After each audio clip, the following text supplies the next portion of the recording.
Assalamu alaikum. Wato ƙayatacce ingantaccen fim ɗin da ku daɗe kuna jira, wato WAR2, wanda aka fassara cikin harshen Hausa domin jin daɗin ku. Wannan fim ɗin ya ƙunshi labari mai cike da faɗa, dabaru, soyayya da kuma darussa masu amfani.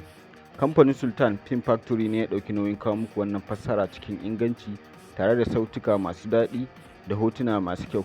Za ku iya kallo kai tsaye ko kuma ku sauke wannan fim ɗin a gidan yanar gizon mai suna arewamedium.com.ng. Ga wanda suke cikin Telegram za su iya shiga wajen nema search kenan, su rubuta India Hausa 247 su je su join a cikin group ɗin na Telegram, wanda da zarar mun ɗaura sabo za su iya gani.